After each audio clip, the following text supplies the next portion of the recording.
No longer are we going to offer programs or are we going to put together grants without becoming real partners together to create this. This is how we're going to solve the problems, and we have two of our best partners here to join us today. Kathie Shield is truly a friend and leads a tremendous effort, the executive director of Tech Collective, which quite frankly is the future of the state. And Michael Michael will follow Paruta, who's involved with healthcare.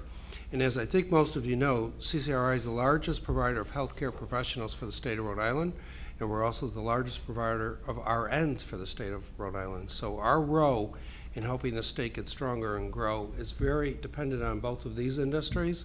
So the partnership is very strong, and these are two great friends. So Kathie, you first, and then Michael, and thank you both for joining us, and thank you for being true partners in this PACE grant and all the other things that we do together. Thank you both. Thank you, President, and I want to thank everybody that's really had us be a part of this program, because as our other speakers have said today, we've got a lot of work to do, but we've got a lot of potential ahead of us. And with IT being one of the top industries that are growing with high wage and high demand right now, which is something that it may be a little bit surprising in the sense that the industry is growing and does have demands for workers that they can't find the skills for in Rhode Island. So I am here to talk to you about IT today, and Tech Collective is the industry partnership for information technology in Rhode Island. Being that our partnership has worked quite closely with many others in the workforce system, especially the Department of Labor and Training, the Governor's Workforce Board, and many others, we have done quite a bit of extensive work when it comes to evaluating what is the skills gap and what are the needs of the employers, because that's truly who our industry partnership represents.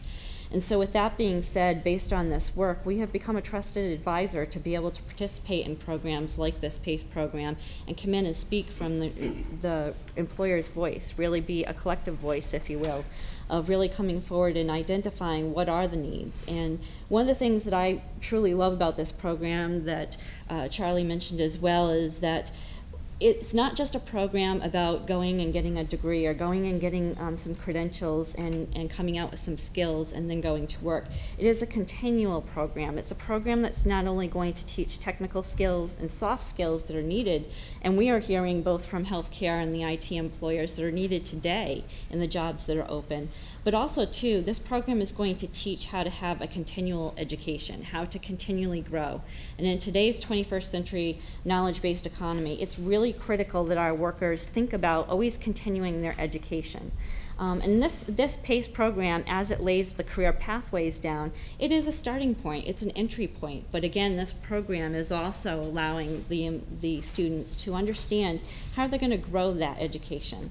And so one of the key things that when we got involved in advising and looking at what they were putting together with this program, it wasn't just about the technical skills. What employers need today is not only the technical skills of certifications in IT and other types of training, but they really need to understand what the soft skills are, or might also be referred to as business skills.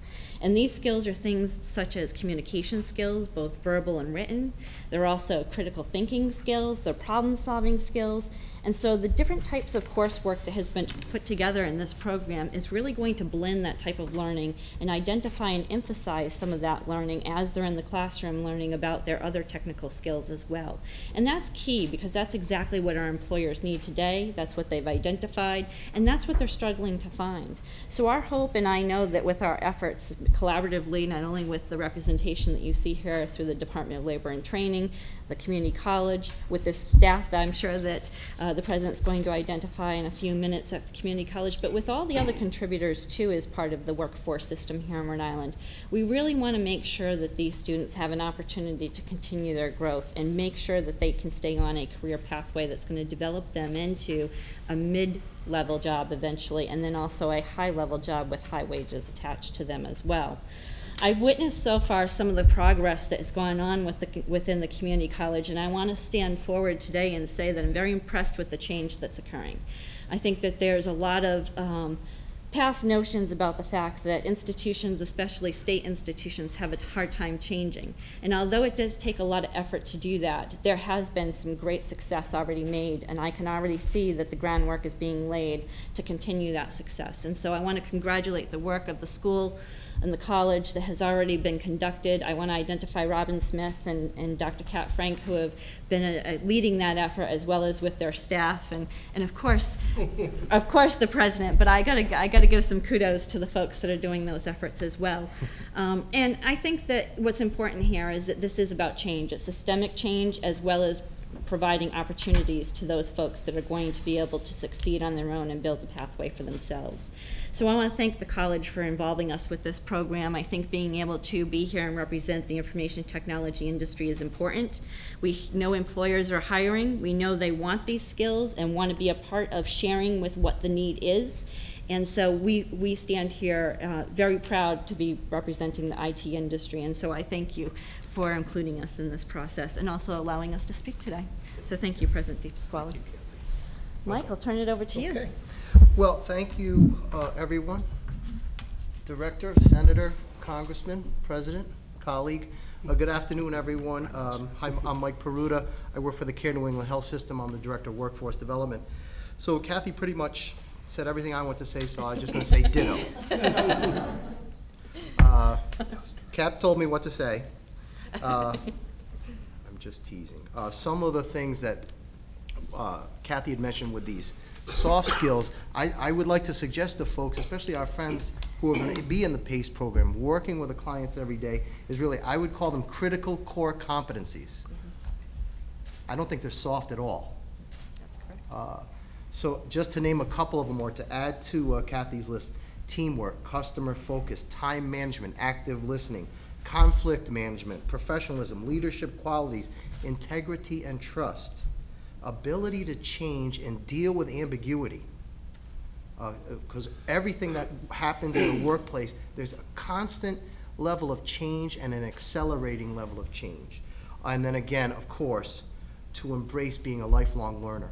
Those are going to be the best employees, and the best way to arm these clients to go out to the workplace is to arm them and make them ready to be lifelong learners. I think from the healthcare industry, there is good news. And when I look at the outstanding work done by the folks at the LMI group, Labor Market Information, which I'm sure everyone who is working for PACE knows that intimately, but you know, nerds like me actually read all of those reports. Thank you very much, Charlie, because the work is excellent. When you look at what the LMI group, Labor Market Information folks from the Department of Labor and Training, are saying about future jobs as we go out to 2018, of course you're going to see for healthcare those jobs that are, you know, technical and what we would consider in my industry the licensed professionals. Your RNs. So we accountants need to count the money. The pharmacists, engineers, physical therapists, those jump right off the list. We definitely are going to need those folks. But those are 2, 4, and sometimes 6-year post-secondary degrees. That might not be our client base for this group. But I would suggest to you there's a number of middle skill jobs that would fall very nicely into the healthcare industry, and also can cross industries. Customer service jobs, a lot of the IT support and technical jobs, and other jobs that even been identified by LMI: home health aides, personal care aides, and medical assistants. Now, some of us who work in workforce development, or I at least, have the luxury of spending most of my time thinking about the years 2015 and 2018 and 2020. How will we all work together to assure an outstanding high-quality workforce to serve healthcare and, most importantly, serve patients? So what does that all mean? We know there's the Healthcare Reform Act, and no matter what happens at the Supreme Court, the train's left the station. There will be some form of healthcare reform. And when you think about that, the goal of healthcare reform is really the triple aim: better healthcare overall, better healthcare delivery system, and in a more cost-effective way. So what that is going to mean for us both as patients and for those of us who work in the healthcare system is we're going to be moving patients to a different delivery site. Many of those jobs, many of those sites will be in what they call a community system of care. So those will be at community health clinics, like some of the outstanding ones here in Rhode Island, like Thunder Mist, Providence Community Health Center, home care, long-term care, skilled nursing facilities. Those are going to call for new people people that we're going to have to add to the workforce, which is good news for Rhode Island. Those are going to be jobs like home health aides, medical assistants, community health workers, home care workers, touching on IT stuff, coders, electronic medical record. There are a tremendous number of opportunities. We will have to work together. Our industry is working together now to try to really hone down exactly what those jobs are, because when I talk to my colleagues, we speak about a medical assistant. Everyone has a different definition of medical assistant. So we got to all make sure we get on the same track to make sure that we are saying to those who are going to bring us the new employees, this is exactly the skill sets that we're looking for. These are the type of job skills that we're going to need. So the good news is that there is going to be a tremendous amount of opportunity, growth in the healthcare sector. And as you know, just because we're having a recession hasn't stopped anyone from aging. We are going to need to replace a good number of the healthcare workforce.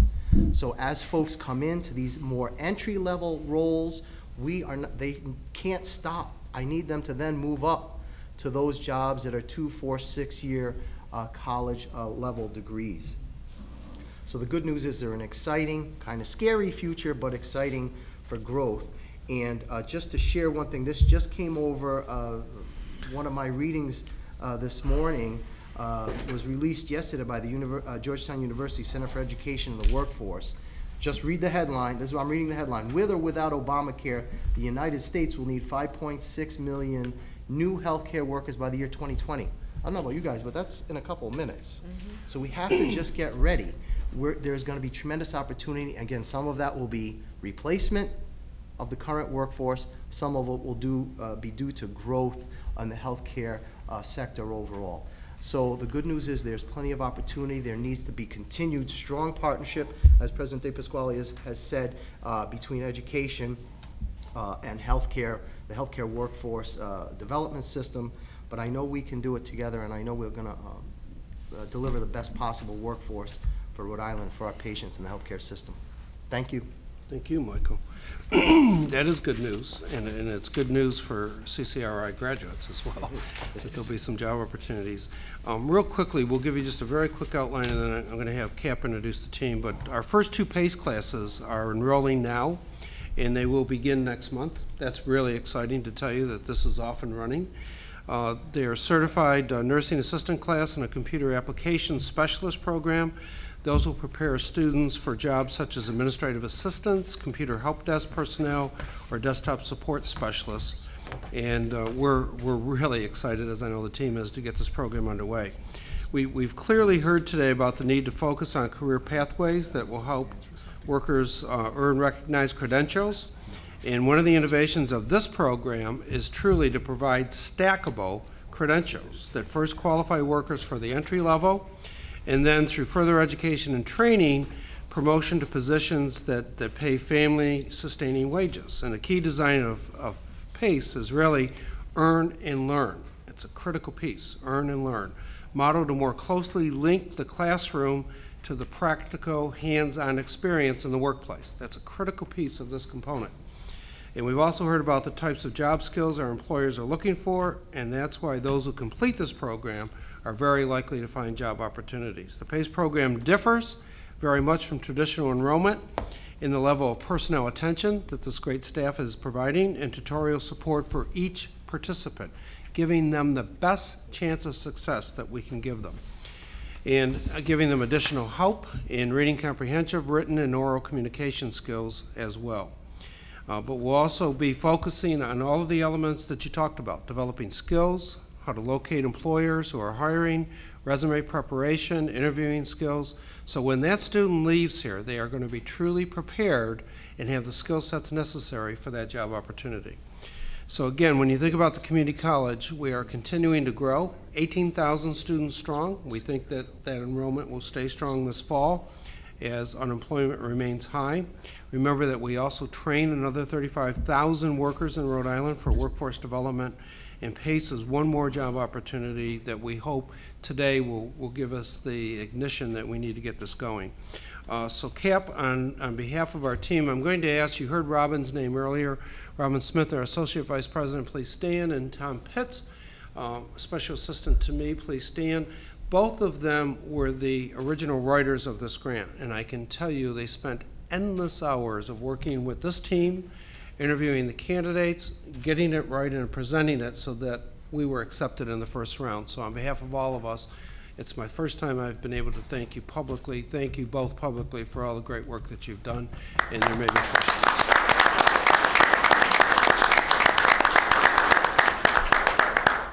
And then this wonderful team, including these two, were part of a search committee that brought Dr. Cap Frank to us, the program director.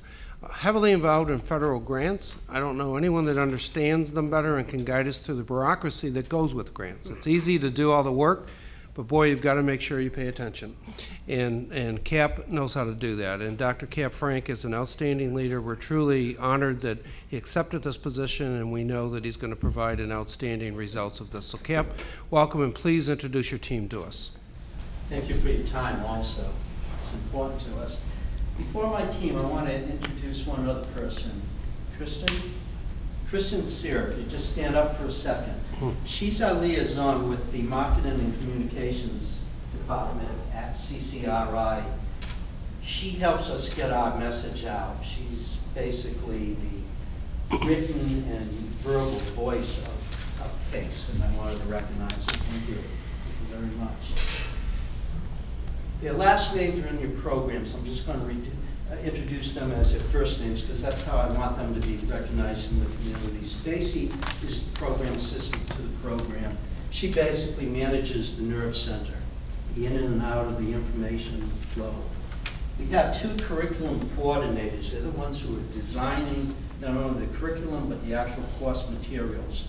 They're also looking at the other 32 TAC grant community colleges looking for innovations that we can pull here, so we're not reinventing what's already been proven to work. Jennifer is responsible for the healthcare pathway. Cheryl is responsible for the information technology pathway, the coursework, the curriculum. We have two academic advisors. They're the ones who directly interface with Charlie's folks, the counselors at Network Rhode Island, Frida and Kim. When someone actually becomes a PACE participant, they are introduced to these two individuals who then stay with them all the way through the program. We're committed to do whatever we can to make sure somebody doesn't fail, that they retain not only what they're learning, but they stay in the program until completion. So I wanted to thank this group. Thank you. Wonderful.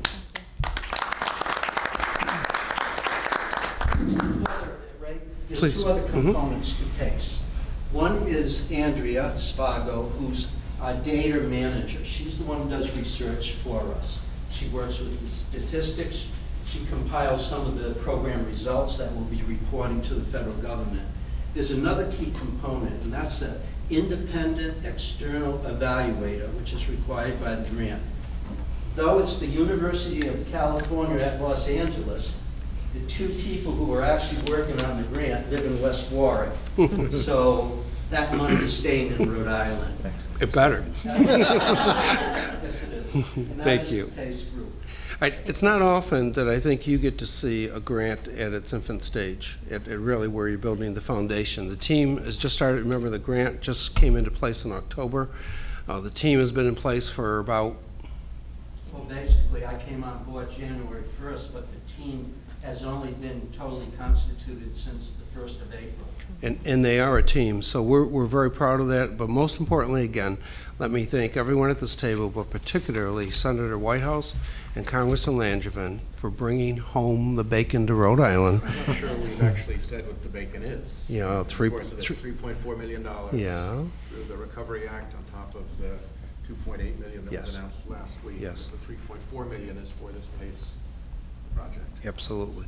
So on behalf of all of us, and particularly the citizens of Rhode Island, which is all this is about, thank you both, and thank you for our partners and our team, and good luck, because you got to do it, guys.